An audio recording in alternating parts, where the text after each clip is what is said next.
What an ass. What an ass. What a big fat ass. Now we can start the show. Instead, I'm going to try and find out what this is on my shirt. Nope, now it's just lower. Hang on. Hang on. Is this it? I know this is thrilling for radio. If you're wrong all of the time, how goddamn tired must you be to be that stupid? Gothic disco party. I don't even want to accidentally hear that. I was doing a really bad version of a Cranberry song. Set out to do something and completed it. Skip the goddamn song if you want. I'm a public figure. I know it seems like a joke. I'm 150 years old. He can either go to Mars or he can go to Guantanamo Bay. You're goddamn right. It's a goddamn exclusive here in the Hard Rock Lunchbox. Hard Rock Lunchbox.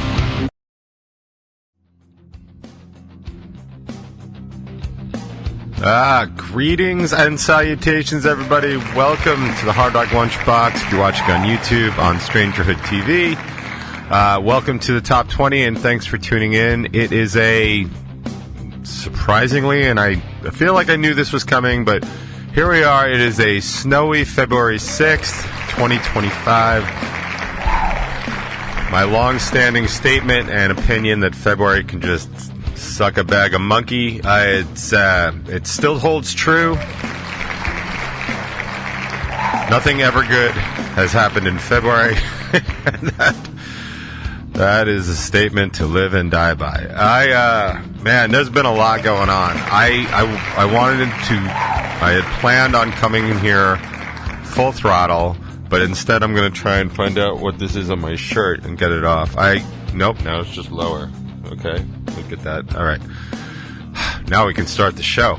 I wanted to come in here totally full throttle with all the stuff I've been witnessing and bearing witness to out in the world, all this ridiculous nonsense, and there's not a lack of it, I can tell you that. So I guess if you're paying attention, then you're aware of some of the stuff that's going on. But I am so goddamn tired, and I do not feel well, so I just don't know how fully loaded I can actually go today. But let's see how it goes. Let's in the warm up, we'll do some light housekeeping because that's always fun. Let's get to that. So there's a brand new Top 20 out today, and I think the bumper for it, the little intro that I always put together, is or that we all put together here at the Hard Rock Lunchbox, is probably one of my better ones. I laughed out loud because it's the Powered by Lightstick episode, ladies and gentlemen. And as you can see, the Lightstick is still here. Light sticking, I guess, is what it does, what it do. I went with a slower, kind of a slower motif. I don't know how soon we can get to it where it just reads my mood. I mean, we can, because we can just go right back to having it talk when I talk. Let me just set that up for you. Rhythm. There. Right? Because I forgot there's different settings for that. Hang on. Is this it? I think this is the one that I want. Yeah, because now it looks like I'm talking, like it's talking when I'm talking. But that's really annoying, right? There's really no reason for that. Let me go back to where I was. I was doing drapes. That's a little faster for me. I know this is thrilling for radio, but we're back. All right, that's enough of that. I'll have to add the light stick to my checklist. So anyway, light housekeeping, new episodes out, powered by Lightstick. I think if you're going to watch at least the first minute of it, it is well worth your time. I do talk a little bit about the Eggcorn situation, and I do talk about Trump on Mount Rushmore, shows on Fridays, and everybody should just ante up and pay their fair share. So it's worth checking out. In Revel 9 news, we are back in Amityville Music Hall tomorrow for the first time in a very long time, certainly since the remodeling or whatever. I haven't been there, so I don't know exactly what it looks like, but I've heard that it's much bigger now, so I guess we'll see. So yeah, Amityville Music Hall, doors, it's an early show because they have a gothic disco party starting at 11. So I imagine I will be out of there well before that, just because I don't even want to accidentally hear that. So, which will be good, because as I'm not feeling well, the appeal of being sideways on my couch by 11:15 on a Friday night sounds like a pretty good get to me, considering usually I don't get home until anywhere between 2 and 4 in the morning for Moshe. So that's going to be good. But like I said, doors are at 6:30. The first band is a young band, relatively new band, so I'm going to try and check that out. Well, I'm definitely going to be there, so I have to check them out. But they're at 7. Our set time is set for 9:15. I guess it could be as early as 9, but I don't think it can go much later, because everyone's got to clear out, I guess, by 11 or join the Gothic disco party. I don't know what my band's planning to do, but they've already mentioned that they will be exiting the building before that starts as well. So, except maybe Tony. Tony might hang out for that. That could be his crowd. I don't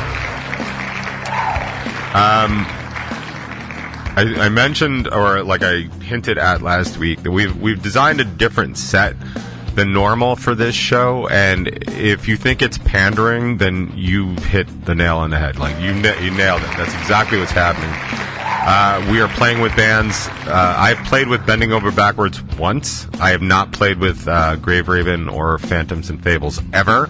So it's not that I'm looking to get a fan grab, but we are playing in front of new people that might actually hang out and stay. I mean, I hope they do. Like, everybody, I think, at this point knows my stance on bands that, like, sort of just take off and don't stay for their show. I mean, like, obviously you can't do it every time, and I do understand that. Even as a fan, I've gone to shows and seen bands that I just wanted to see and then had to leave. That's less about me not supporting the scene and more about me having other commitments and time just being a commodity I don't have a lot of. At this point, I have more silver than time. But, yeah, so that's kind of a thing. But I am hoping that some of those people stick around, so that'll be good. But because of that, and because they're a younger audience, we decided to go with a very up-tempo set. The slowest song we're actually doing is Side Out, and that's not terribly slow. It's more of a groove than slow, but everything else is up-tempo. It's definitely more of a... For those of you who do cardio during the week, if you want to shift your cardio day to Friday night, like, this might actually work out for you. We do have, like, this alley of really upbeat songs where it just goes faster and faster and faster and faster, including... that's got to have Insides in there. This brand new one called All I Need is in there. That's up tempo. Tony Omaha and Nothing at All. They're all well above 150 beats per minute. So I don't know, if you want to just bring your gym sneakers, like, this might actually work out for everybody. Maybe I'll bring a kettlebell. We can do some of that. I don't know. But that's what's to expect tomorrow night. It's going to be a quick set, 40, 45 minutes and stuff. Quick in tempo. It's going to be our standard set. But we actually have a few tickets left. I've been kind of moving through tickets pretty quickly. So if you want to get one, the link is on our website, revel9.com. Or you can just Venmo me at GDavy. It's $12 a ticket. It's $15 at the door. So $12 is really a significant deal, especially if it's more than one. So get up on that. And Bacon is my podcast news. They're talking about understanding accountability, public figures and intent, karaoke, gnomes, and epic pranks on tour. I will say in the news, I heard something incredibly funny. In the news today, or the other day, there was some fight at a karaoke bar where some dude, like, smashed some other dude in the head because I guess he wouldn't get off stage or was doing a really bad version of a Cranberry song. I don't know, man. I didn't go to KJ's all that much for live band karaoke, but I'm pretty sure Jimmy would have mentioned that was going down, because I definitely would have gone more often if there were actual fist fights for that, but the golden age of that is over, I suppose, so we all missed out.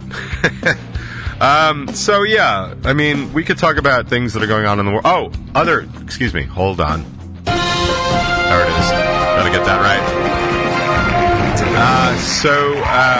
In other Revel 9 news, and this is super important because it means that I have actually set out to do something and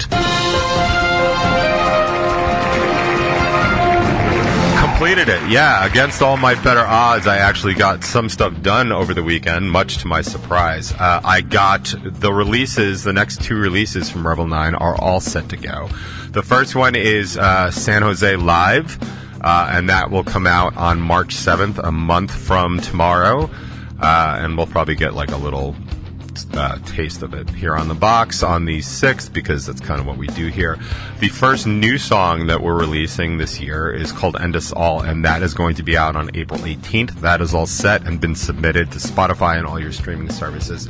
The interesting thing with San Jose that actually it didn't throw me for a loop because I knew it was coming, but like took a little bit longer, is for those of you that were at the show and we were recording the live record, you'll remember we did two versions of that song. I mean, we did every song twice, but we did two different distinct versions of San Jose. One was just a straight version right off the record, and the other one had a cover in the middle of it. Well, I decided that we were going to release the version with the cover, and when you do that in this country, you actually have to get a license to use that cover. So I applied for the license and finally got it, and I am super psyched for that. So that's, if you don't remember what cover it was, I'm not going to ruin the surprise for you. It'll be out on the 7th of March, but we did put in a little bit extra just to, I thought the fans would dig that, because it's not something we do all the time. It's not a cover we do all the time, so I thought it was interesting, and we did it pretty well. So you have that to look forward to. I'll be sharing the links later today for the release information where you can pre-save stuff. By the way,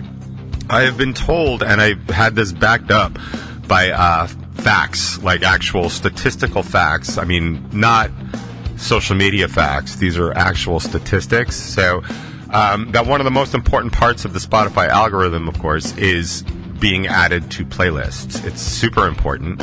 Saves and follows and all that other good stuff. So please, please, please, if you're a fan of Rebel 9 and fan of any other band, really, one of the best ways you can help them on a streaming platform is to make sure you like them and follow them, like the song, of course.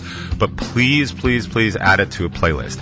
Even if it's like a playlist that you don't even listen to, like, I mean, it's not as good, but if you could at least do that, the playlist ads are so important, especially in this new changeover of the algorithm over at Spotify. So I'm going to be encouraging all of our fans to do that, just to add us to their regular playlist, their like songs, any other playlist they want to add.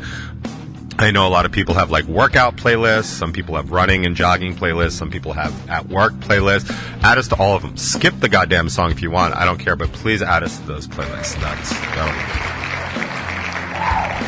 So in pseudo-political news, yesterday, for the first time in my life, I filed a complaint with the New York State Attorney General. Our Attorney General here in New York is Letitia James. She is very aggressive in terms of corruption and going after public figures, and has shown absolutely no fear whatsoever in taking on criminal enterprises wherever they occur. So I thought it was actually worth doing. I filed my complaint, and I filed it under the technology and data section because I think that's where it belongs. And I filed a complaint against the United States Treasury Department in Washington and Elon Musk and the Secretary Bennett? Is that his name? Treasury Secretary Bennett? I forget. Whatever's Scott Douchey. I don't remember what his last name is. So I filed the complaint against those people directly because, if you haven't been following the news, for some reason the Treasury Secretary let Elon Musk and a couple of his direct hires, some of which he did try and hire, by the way, for this job, a non-U.S. citizen, a Turkish national, to do some of this work at Doge, which is still not a real thing, by the way. It has not been confirmed or created by Congress. Like, the president, for all of his executive orders, really isn't allowed to do all the stuff that he's doing. Which I find bananas, because he's definitely got a Congress that will just roll over and take it straight up the beehole if he asks them to. So I don't know why he's not even doing this legally, and there wouldn't be all these challenges. But, you know, Dumb Don is going to do what Dumb Don's going to do, and it's going to be the wrong way.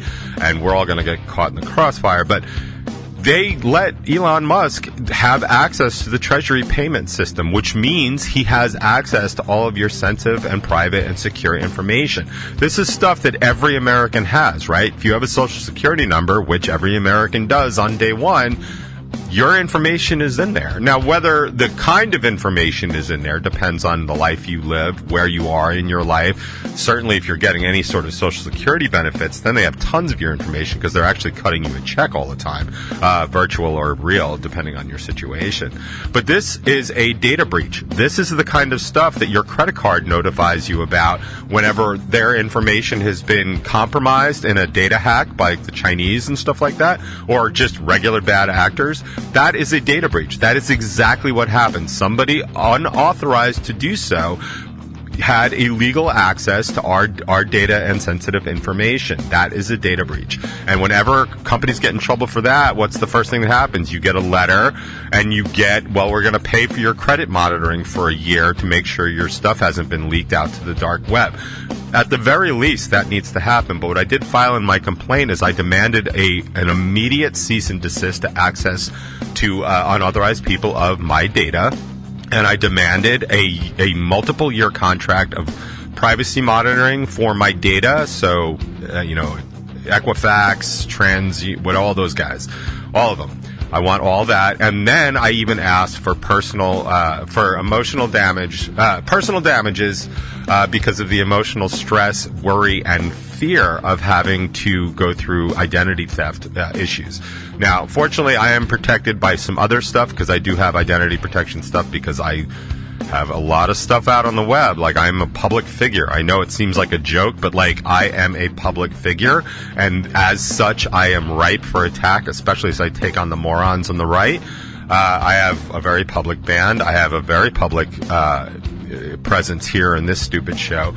But also, like, I am somebody that's been out in the world, much like everybody else, for years, but I've been doing it seems, longer than basically anybody else because I may not look it on the outside, but inside, I'm 150 years old, and it's just really starting to kick my ass. So, like, when they invented the internet back in the 1800s, I was probably the first person on there, and that's why my Social Security number is 1.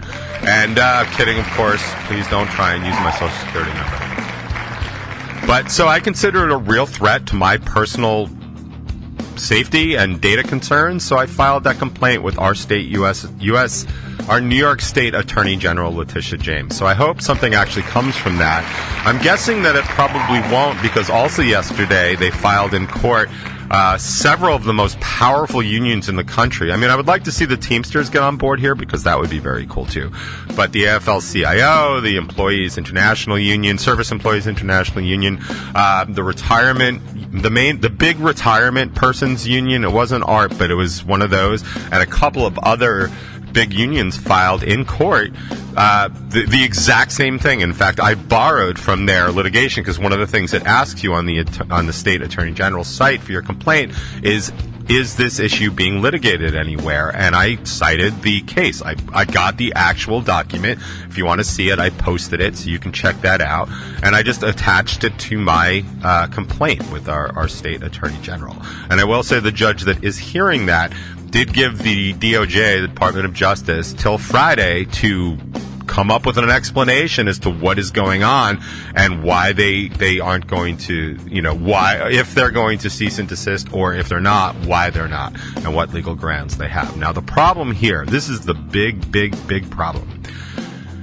So, Trump has already gotten in trouble a few times legally by courts telling him he can't do stuff, but he's just gone ahead and done it anyway because the Department of Justice is working for him. It's not supposed to. It's supposed to be somewhat independent, but it is. And if they won't enforce those laws, then they're just going to continue to do stuff.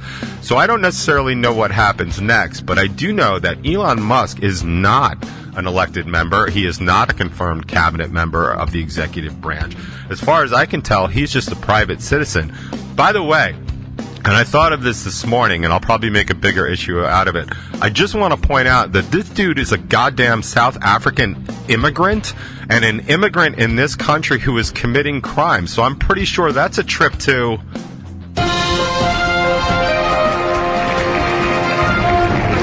can either go to Mars or he can go to Guantanamo Bay, but at the very least, shouldn't he be deported? I mean, like, if criminal acts are people that just cross the border, and that's being defined as a criminal act, then I think accessing my treasury information without my authorization or express consent is also a crime. So I hope he just, we'll just send him off to Guantanamo, which is where apparently we're sending migrants, because Trump also just sent 300 Marines down to Guantanamo Bay. You remember that base everybody wanted to close, right? Yeah, he just sent 300 Marines down there to prepare tent cities for up to 150,000 deported immigrants. But he's going to save you money. Don't worry. He's going to save you money. What an ass. What an ass. What a big fat ass. And also, what an ass. Yeah.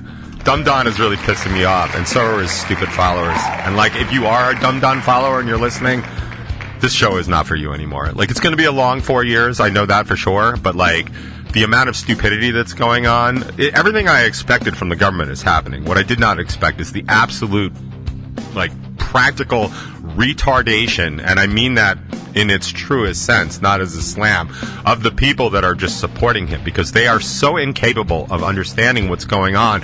And now, like, we're just knee-deep in denial. And the fact that people are telling me that I'm in denial and I can prove absolutely everything I'm saying and they can't, it's just they're referencing something they heard once, or even worse, something they think for themselves. I mean, seriously, these people, I've told you forever, like, do not step to me if you could not get above a C or higher on a book report in school. Like, you being stupid is not my fault. You being ignorant is not my fault. You being stupid and unintelligent is usually the fault of your parents, so you should blame them. Or a failing school system. But as I said recently, like, if you had a well-funded and good school system, then it's absolutely your parents' fault that you're an idiot. And you should be mad at them for that, because genetically, they just kind of rolled the dice, and you got a pair of ones, my friends. So please stop arguing with me. If you are thinking something is correct, and I tell you it's not, 99,000 times out of 100, I'm going to be right, and you aren't. But because I'm who I am, if I am wrong, I will tell you. I will seek you out, I will tell you I was wrong, and I will apologize, and I will tell the world that I was wrong. I believe in retractions when you're wrong. And apparently all these other people just believe in distractions when they're wrong. But I guess it must be exhausting, because if you're wrong all of the time, how goddamn tired must you be to be that stupid? I mean, seriously, the work it must take for you to figure out if the light in the refrigerator goes out when you close the door. I mean, it must take you hours, man, just to get through that part of your day. So, like, I feel bad for you, but definitely shut up and stop talking and stop posting on social media. You don't know what you're talking about. All you're really doing is embarrassing yourself and annoying the F out of me and the rest of us. And I will say, for all of the arguments I've been getting in lately, it is nice to see people actually stepping to my side and arguing back. So I do always appreciate that, because there's been a lot of times where it's just me fighting these fights because people are exhausted. But I got to tell you, being exhausted and letting this stuff slide is the wrong move, and it's going to cost you dearly, and I'm going to fight to the death if I have to. Probably not. Like, I don't want to fight to the death, but man, this ticker can't take it forever, right? Am I right? Am I right?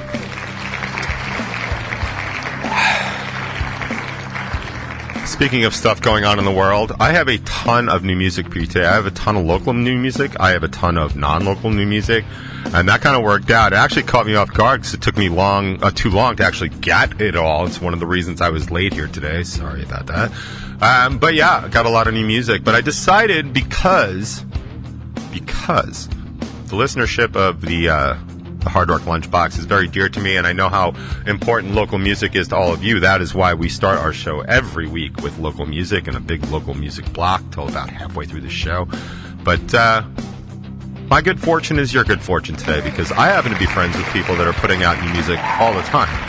I also happen to be good friends with people that are putting out good music a little further down the road that, I don't know, may or may not have given me authorization to play stuff early. Kind of like a, you're